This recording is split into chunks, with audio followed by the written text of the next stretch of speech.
n equivalent to p plus X. ఒక value ఉందట n, అది p plus X. p plus X. p is the product of all prime numbers less than or equivalent to 31. p అనేది అన్ని 31 కంటే తక్కువ ఉన్న అన్ని ప్రధాన సంఖ్యల మల్టిప్లికేషన్. అన్ని ప్రధాన సంఖ్యల మల్టిప్లికేషన్. 31 కంటే తక్కువ ఉన్న అన్ని ప్రధాన సంఖ్యల మల్టిప్లికేషన్.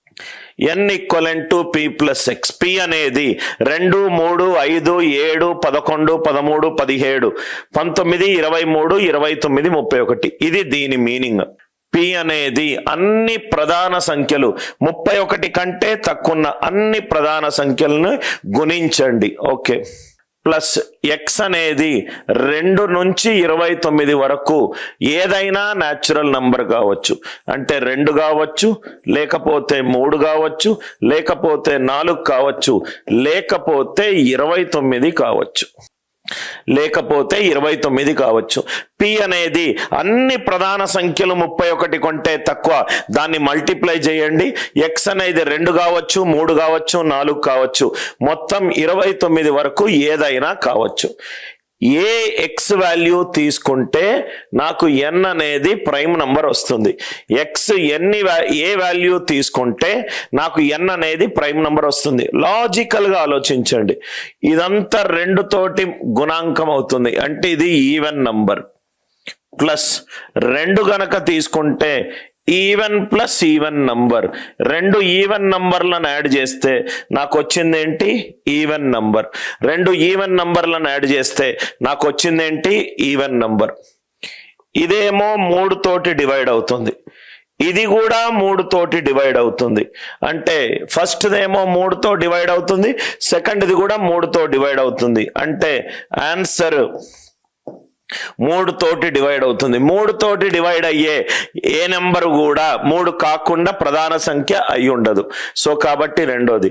ఇది 5 తోటి డివైడ్ అవుతుంది, ఇక్కడ కూడా 5 తోటి డివైడ్ అవుతుంది. 4 చేయాల్సిన అవసరం లేదు. ఇదేమో ఈవెన్ నంబర్, 4 ఏమో even number. Even number plus even number. Answer will be an even number. So 5 చేస్తే ఇది 5 తోటి డివైడ్ అవుతుంది, ఇది కూడా 5 తోటి డివైడ్ అవుతుంది. ఇక్కడ వరకు మనం వస్తే ఇది మొత్తం 29 తోటి డివైడ్ అవుతుంది. ప్లస్ 29, ఆన్సర్ 29 తోటి డివైడ్ అవుతుంది. ఆలోచిస్తే చాలా easy. Answer is no value of X. X ఏ వాల్యూ తీసుకున్నా నాకు n అనేది సంయుక్త సంఖ్య వస్తుంది. ఎక్స్ ఏ వాల్యూ తీసుకున్నా గానీ నాకు n సంయుక్త సంఖ్య వస్తుంది. ఈ లాజిక్ అర్థమైంది కదా సార్? ఇది ఏ ఫార్ములా తోటి చేసేది కాదు, చాలా లాజికల్ గా ఆలోచించి చేస్తేనే మనకు ఆన్సర్ వస్తుంది. p అనేది ఏంటి? 31 కంటే అన్ని ప్రధాన సంఖ్యలను గుణించాను. x అనేది 2 కావచ్చు, 3 కావచ్చు, 4 కావచ్చు, 29 వరకు ఏదైనా కావచ్చు. x ఏ వాల్యూ తీసుకుంటే నాకు n ప్రధాన సంఖ్య అవుతుంది. 2 తీసుకుంటేనేమో ఈవెన్ ప్లస్ ఈవెన్ నంబర్ అవుతుంది. 3 తీసుకుంటే ఇది 3 తో డివైడ్ అవుతుంది, ఇది కూడా 3 తో డివైడ్ అవుతుంది. ఇదేమో 5 తో డివైడ్ అవుతుంది, ఇక్కడ కూడా 5 తోటి డివైడ్ అవుతుంది. ఇదేమో 29. మనకు లాస్ట్ నంబర్ ఏం తీసుకోవాలి? ఎక్స్ అక్కడ 29. ఇది 29 తోటి డివైడ్ అవుతుంది, ఇది 29 ఇంటూ ఎనీ నంబర్ 29 తోటి డివైడ్ అవుతుంది.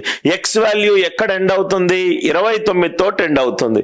అంటే ఇది 29 తీసుకుంటే ఇది కూడా 29 ఇంటూ సంథింగ్. ఆన్సర్ 29 మల్టిపుల్ అవుతుంది. 29 తోటి డివైడ్ అయ్యే నంబర్ అవుతుంది. 29 తోటి డివైడ్ అయ్యే నంబర్ ఏది కూడా ప్రధాన సంఖ్య కాదు. కిషోర్ మనకు ఎక్స్ ఇక్కడ వరకే ఇచ్చాడు, 29 వరకు. 31 గురించి మనం ఎందుకు ఆలోచిస్తాం? అది పీలో ఉన్నది. క్వశ్చన్ ఏమన్నాడు? ఎక్స్ ఏ వాల్యూలు తీసుకుంటే n ప్రధాన సంఖ్య అని అన్నాడు. ఎక్స్ దీంట్లో ఏదైనా వాల్యూలు తీసుకోవాలి. 2, 3, 4 ఏది కూడా నాకు ప్రధాన సంఖ్య ఇవ్వట్లేదు. లాజిక్ అర్థమైందా కిషోర్? నెక్స్ట్ 14 అన్నీ కూడా చాలా లాజికల్ క్వశ్చన్స్ సార్, చాలా లాజికల్ క్వశ్చన్స్. ఇది చూడండి sir, P plus 2 P plus 4 అనేటి ప్రధాన సంఖ్యలు. P plus 2 P plus 4, P plus 2 P plus 4, P plus 2 P plus 4, ఈ 3 ప్రధాన సంఖ్యలు. అట్లాంటప్పుడు పి ఎన్ని ప్రధాన సంఖ్యల వాల్యూలు తీసుకుంటుంది? పి ఎన్ని ప్రధాన సంఖ్యల వాల్యూలు తీసుకుంటుంది? P plus 2 P plus 4, P plus 2 P plus 4, ఈ 3 ప్రధాన సంఖ్యలు అవుతే ఏ ప్రధాన సంఖ్యలు పికి తీసుకుంటే మనకు ఈ 3 ప్రధాన సంఖ్యలు అవుతాయి.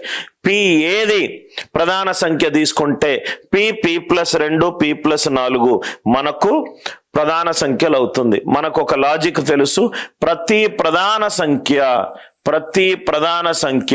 3 కంటే ఎక్కువ ఉన్న ప్రతి ప్రధాన సంఖ్య 6k ± 1 ఫార్ములో ఉంటుంది. ఇది మనము ఫౌండేషన్ రాసాము. ప్రతి ప్రధాన సంఖ్య 3 కంటే ఎక్కువ ఉంటే 6k ± 1 ఫార్ములా ఉంటుంది.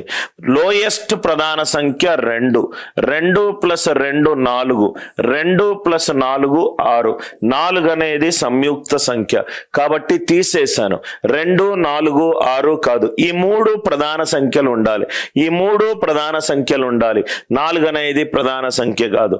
2 తర్వాత వచ్చే ప్రైమ్ నంబర్ 3, 3 + 2 5, 3 + 4 7, 3 5 7, 3 5 7, 3 అనేది ప్రధాన సంఖ్య, 5 అనేది ప్రధాన సంఖ్య, 7 అనేది కూడా ప్రధాన సంఖ్య.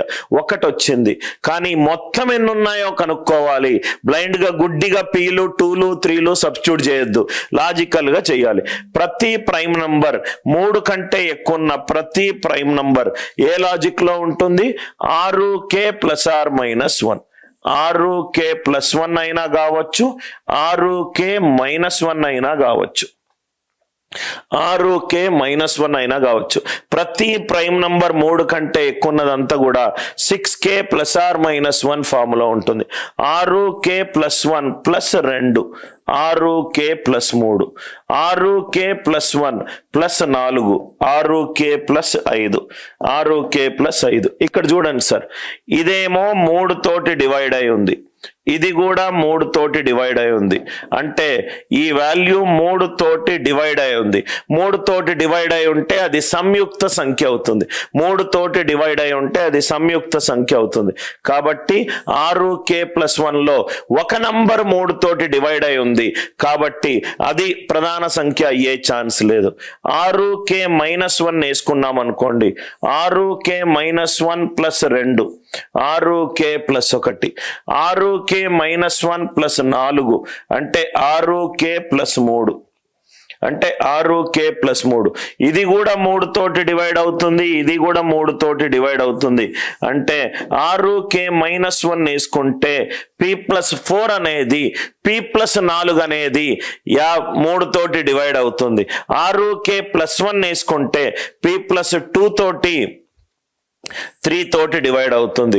ఒక్క నంబర్ 3 తోటి డివైడ్ అవుతే ఆన్సర్ రైట్, ఆన్సర్ ప్రధాన సంఖ్య అయ్యే ఛాన్స్ లేదు. కాబట్టి ఎన్ని వాల్యూలు తీసుకుంటాయి?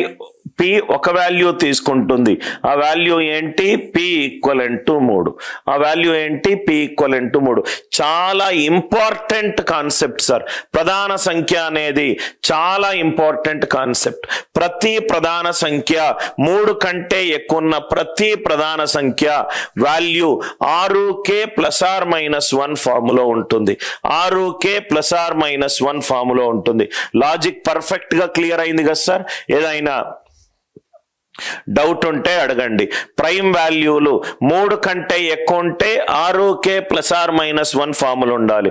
2 వేసుకున్నాను, 2 + 2 4, 4 అనేది సంయుక్త సంఖ్య కాదు. p అనేది 3 వేసుకున్నాను, 3 + 2 5, 3 + 4 7, 3 5 7, 3 కూడా ప్రధాన సంఖ్యలు. 3 కంటే ఎక్కువ ఉన్న ప్రతి ప్రధాన సంఖ్య 6k ± 1 ఫార్ములో ఉంటుంది. సో 6k + 1 ఫామ్ వేస్తే 6k + 1 + 2 6k+3. 6 ఏమో 3 తోటి డివైడ్ అవుతుంది, ఇది కూడా 3 తోటి డివైడ్ అవుతుంది. రెండు నంబర్లు 3 తో డివైడ్ అయ్యాయి, యాడ్ చేసుకుంటే ఆన్సర్ 3 తో డివైడ్ అవుతుంది. ఆన్సర్ 3 తోటి డివైడ్ అవుతే అది ప్రధాన సంఖ్య కాదు, సంయుక్త సంఖ్య అవుతుంది. ఇది 6k-1, 6k+1, 6k-1 +4, 6k+3. ఇది 3 తోటి డివైడ్ అవుతుంది, ఇది 3 తో డివైడ్ అవుతుంది.